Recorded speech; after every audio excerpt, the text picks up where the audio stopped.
Good morning students, myself Shan Patel. Today we are going to start part 5 of chapter number 10, respiration in organisms. बच्चों जो हमारा chapter चल रहा है chapter number 10 respiration in organisms, उसमें हमने अब तक पार्ट 1 to 4 हमने समझ लिया होगा कि रेस्पिरेशन जो प्रोसेस है वो किस तरीके से होती है ना। उसमें इनहेलेशन एक्सहेलेशन सभी प्रोसेस के बारे में हमने अब तक समझ लिया। ह्यूमन बींग्स में भी समझ लिया कि जो रेस्पिरेशन जो प्रोसेस है, जो ब्रीथिंग की जो प्रोसेस है वो ह्यूमन बींग्स में किस तरीके से होती है उसके बारे में भी समझ लिया। ओके, अब हम समझेंगे कि जो दूसरे जो ऑर्गेनिज्म है, जो इंसेक्ट्स और सब जो दूसरे ऑर्गेनिजम्स है, उसमें ये ब्रीथिंग की जो प्रोसेस है वो किस तरीके से होती है। हम तो समझ लो कि जो ह्यूमन बींग्स है ना, वो तो लंग्स के थ्रू हम ब्रीथिंग करते हैं। हमने एक लेक्चर में समझा था, पूरी फिगर ड्रॉ करके लंग्स भी ड्रॉ किए तो समझा था कि ब्रीथिंग किस तरीके से होता है। ओके, तो ह्यूमन बीइंग के अलावा कुछ ऐसे भी इंसेक्ट्स है जो स्मॉल इंसेक्ट्स है, क्या उसको भी ऐसे लंग्स हो गए, तो उसी के बारे में हम समझेंगे कि वो किस तरीके से ब्रीथिंग करते होंगे, उसके ऐसे कौन से ऑर्गन्स हो गए जिसके थ्रू वो ब्रीथिंग करते होंगे, उसके बारे में हम समझते हैं। Okay, see here breathing in other organisms. आज का हमारा जो मेन टॉपिक है वो है ब्रीथिंग इन अदर ऑर्गेनिजम्स।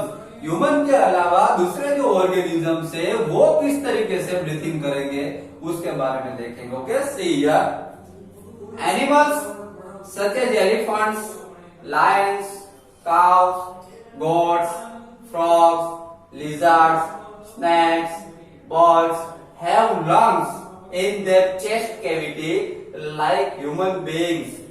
बच्चों यहाँ पे ऐसा बताया गया है कि कुछ एनिमल्स जो है जैसे कि एलिफेंट है, लायन को देख लो, लायन है, काउस है, गोट्स है, फ्रॉग्स है, लिजार्ड, स्नेक्स, बर्ड्स, ये सभी एनिमल्स को देखो तो ये सभी एनिमल्स को हमारी तरह मतलब ह्यूमन बींग्स की तरह उनको भी लंग्स होते हैं। उसकी जो चेस्ट कैविटी होती है उसमें लंग्स होते हैं और वो लंग्स के थ्रू वो ब्रीथिंग करते हैं। समझ में आया?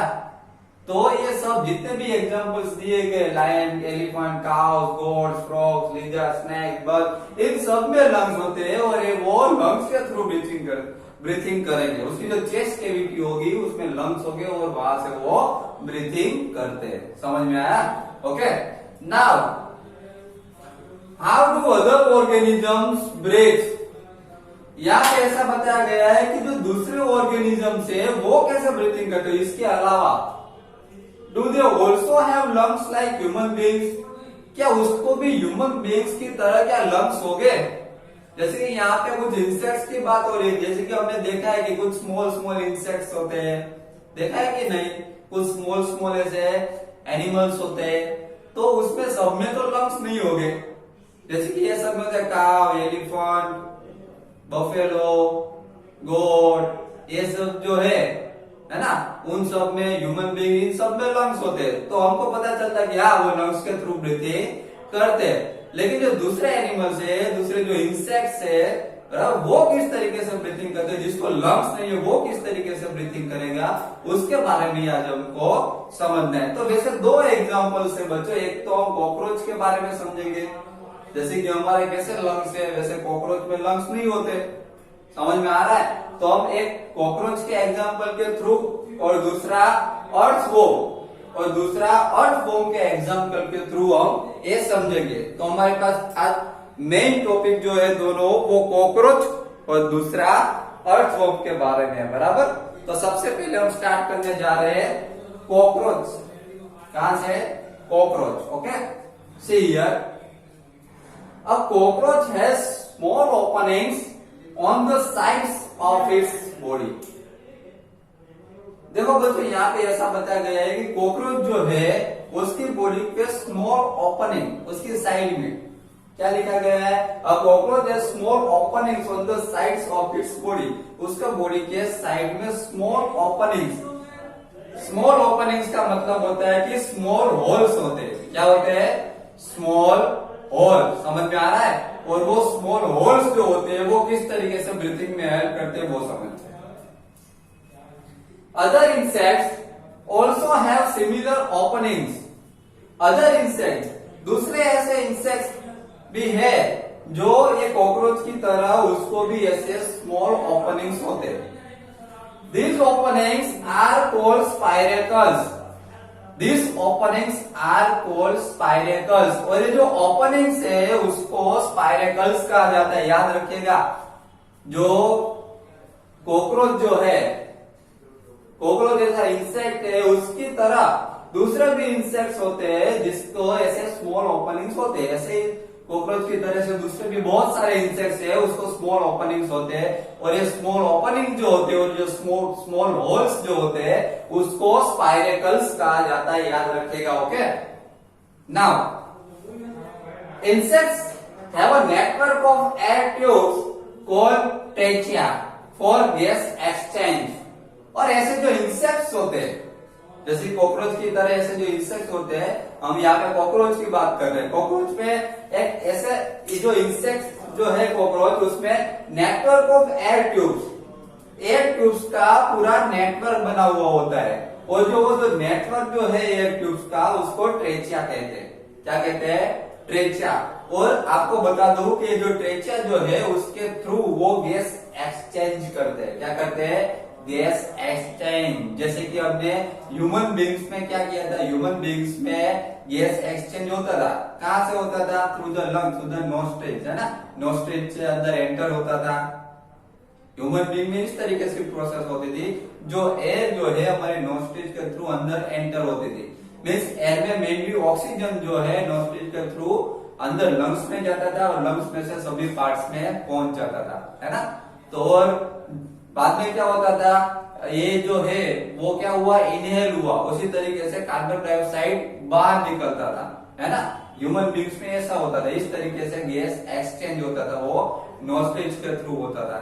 यहाँ पे गैस एक्सचेंज जो होता है कॉकरोच में, वो यहाँ पे ट्रेचिया के थ्रू होता है, जो एयर ट्यूब्स है, बराबर। एयर ट्यूब्स जो है उसको ट्रेचिया कहा जाता है और ट्रेचिया के थ्रू गैस एक्सचेंज होता है। Okay, now oxygen rich air rushes through spiracles into the tracheal tubes। बच्चों यहाँ पे ऐसा बताया गया है कि ऑक्सीजन रिच एयर, जो ऑक्सीजन रिच एयर जो होती है वो कहाँ के थ्रू एंटर होती है? Rushes through spiracles into the tracheal tube. Spiracles है जो होल्स होते हैं, स्मॉल स्मॉल होल्स, जिसको स्पाइरेकल्स कहा जाता है। वो इंसेक्ट्स की बॉडी में जो स्पाइरेकल्स होते हैं वहां से वो एंटर होती है और कहाँ पे पहुंचती है? ट्रेचियल ट्यूब्स। ट्रेचियल जो ट्यूब्स जो होती है वहां पे वो ऑक्सीजन है वो पहुंचता है। Diffuses into the body tissue. और बाद में ये जो ऑक्सीजन है वो ये उसके जो इंसेक्ट जो है उसके बॉडी टिश्यू में वो डिफ्यूज हो जाएगा, डिवाइड हो जाएगा। And reaches every cell of the body, और बॉडी के सभी सेल्स में पहुंच जाएगा। ह्यूमन बींग्स में भी ऐसा होता था। ह्यूमन बींग्स में जब एयर एंटर होती थी, जब इनहेल करते थे, तब क्या होता था? इनहेल करते थे तो एयर वो लंग्स में जाती थी और लंग्स के थ्रू सभी बॉडी पार्ट्स में पहुंच जाती थी। याद है ना आपको? सभी अलग अलग बॉडी पार्ट्स में पहुंच जाती थी। अलग अलग बॉडी पार्ट्स में वहां पे सेल्स आए हुए थे और वो सभी सेल्स में वहां पे पहुंच जाते थे। क्लियर? तो इसी तरीके से इंसेक्ट्स में क्या होता है? इंसेक्ट्स की मीन्स कॉकरोच की जो प्रोसेस है ब्रीथिंग की, उसमें क्या होता है? ऑक्सीजन रिच जो एयर है वो स्पाइरेकल्स के थ्रू ट्रेचियल ट्यूब्स में पहुंचती है। समझ में आ रहा है? स्पाइरेकल के थ्रू ट्रेचियल ट्यूब्स में पहुंचेगी और वहां पे diffuses into the body tissue, और वहां से ये जो कॉकरोच है उसके बॉडी टिश्यू में वो डिफ्यूज हो जाएगी, अलग अलग टिश्यू में। And reaches every cell of the body, और टिश्यू में से वो सभी सेल्स में पहुंच जाएगी। समझ में आ रहा है? Okay, then similar carbon dioxide from the cells goes into the tracheal tubes। बच्चों इसी तरीके से जो ये जो ऑक्सीजन है वो जब इसी ट्रेचियल ट्यूब्स में गई और वहां से सब सेल्स में पहुंच गई, उसी तरीके से अब जो कार्बन डाइऑक्साइड है वो अभी बाहर आएगा। देखिए उसका जो पाथ है वो ऑपोजिट पाथ होगा। Similar, carbon dioxide from the cells goes into the tracheal tubes. अब उल्टा होगा, यहाँ पे सेल तक पहुंच गया ऑक्सीजन, अब उल्टा होगा, सेल्स में से कार्बन डाइऑक्साइड जो है वो वापस ट्रेचर ट्यूब्स में आएगा, समझ में आ रहा है, and moves out to the spiracles, और स्पाइरेकल्स के थ्रू वो बाहर निकल जाएगा, समझ में आ रहा है। इसी तरीके की जो प्रोसेस है, सबसे पहले ये जो प्रोसेस है वो यहां से स्टार्ट होती है, ऑक्सीजन जो है वो स्पाइरेकल के थ्रू एंटर होता है ट्रेचर ट्यूब्स में, और वहां से वो अलग अलग जो इंसेक्ट जो है उसके सभी सेल्स है, एवरी सेल्स पे ऑक्सीजन पहुंच जाता है। अभी यहाँ पे उल्टा होगा, यहाँ पे जो कार्बन डाइऑक्साइड जो है वो फ्रॉम द एवरी सेल्स, सभी सेल्स में से वो ट्रेचर ट्यूब्स में आएगा, और वहां से ट्रेचर ट्यूब में से वो स्पाइरेकल्स के थ्रू वो बाहर निकल जाएगा, समझ में आ रहा है। Then these air tubes or trachea are found only in insects and not in other group of animals. देखो यहाँ पे क्या बताया गया है बच्चों कि दिस एयर ट्यूब्स और ट्रेचिया, ये जो एयर ट्यूब्स है, जो ट्रेचिया है, जो एयर ट्यूब्स है, वो सिर्फ इंसेक्ट्स में ही देखने को मिलती है। इसके अंदर ओनली इंसेक्ट्स, अभी ये जो पूरी प्रोसेस हो वो इंसेक्ट्स के बारे में बात कर रहे हैं। इंसेक्ट जो है उसमें सिर्फ एयर ट्यूब जो है ट्रेचिया जो सिर्फ इंसेक्ट्स में होती है, okay, and not in any other group of animals, और दूसरे एनिमल्स के कोई भी ग्रुप में नहीं होता, सिर्फ इंसेक्ट्स की बात हो रही है यहाँ पे, इंसेक्ट्स में ही सिर्फ ट्रेचिया प्रेजेंट होती है, समझ में आ गया। तो बहुत ही इजी प्रोसेस है, ओके। एक बार फिर से मैं आपको ये प्रोसेस समझा दूं कि कॉकरोच जो है उसमें किस तरीके से प्रोसेस होती है, जो ब्रीथिंग की जो प्रोसेस है किस तरीके से वो ब्रीथिंग करता है। तो कॉकरोच जो है उसकी बॉडी के ऊपर स्पाइरेकल्स आए हुए, ओके, स्पाइरेकल्स के थ्रू, स्पाइरेकल्स भी है और एयर ट्यूब्स भी है जिसको ट्रेचिया कहते हैं। सब स्पाइरेकल भी स्मॉल होल्स है उसकी बॉडी पर, वो जो स्पाइरेकल्स है उसके थ्रू एयर में जो ऑक्सीजन जो होगा, एयर ऑक्सीजन रिच एयर जो होगी वो स्पाइरेकल्स के थ्रू अंदर एंटर होगी और ट्रेचर ट्यूब्स में जाएगी, समझ में आ रहा है।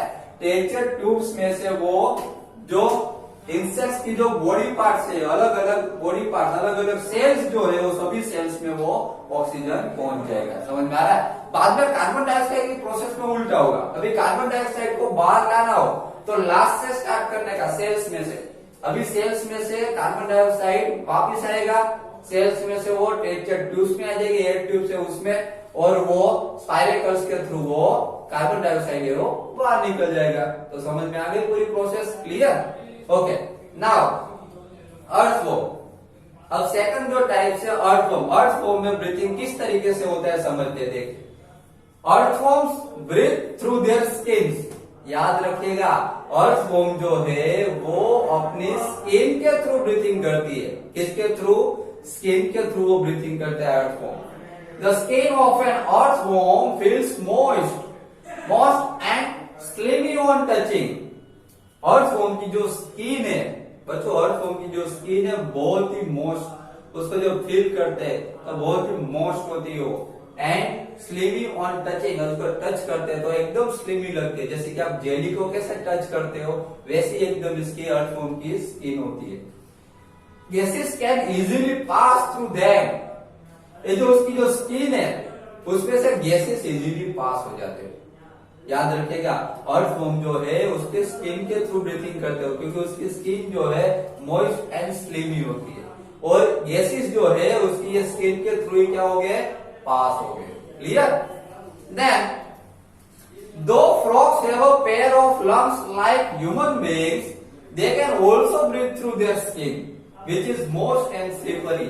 याद रखिए ये फ्रॉग जो है बहुत ही इंटरेस्टिंग है। फ्रॉग कैसा है, फ्रॉग क्या करता है, फ्रॉग जो है उसको लंग्स जो होते हैं ह्यूमन बीइंग्स की तरह, तो लंग से भी ब्रीथिंग करता है और वो मॉइस्ट स्किन से भी ब्रीथिंग करता है। देखिए, they can also breathe through their skin which is moist and slippery, समझ में आ रहा है। तो अर्थवॉर्म दोनों से ब्रीथिंग करते हैं, उसको लंग्स भी है तो लंग्स के थ्रू भी ब्रीथिंग करता है, जब वो लैंड पे आता है तो लंग्स से ब्रीथिंग करता है, और जब वो वाटर में होता है तो अपनी स्किन से ब्रीथिंग करता है, समझ में आ रहा है। तो दोनों तरीके से ये ब्रीथिंग करता है फ्रॉग। क्योंकि वो एम्फीबियन है। क्लियर? तो बस बच्चों आज के लेक्चर में इतना ही। पार्ट 5 में हमने ब्रीथिंग के बारे में समझा कि जो इंसेक्ट्स है ह्यूमन बीइंग जिसको लंग्स नहीं होते किस तरीके से ब्रीथिंग करते, उसमें कॉकरोच के बारे में और अर्थवॉर्म के बारे में हमने डिटेल में समझा। ओके, बाकी के जो पॉइंट्स है जो इसके बाद हम पार्ट 6 में समझेंगे। Okay, thank you very much.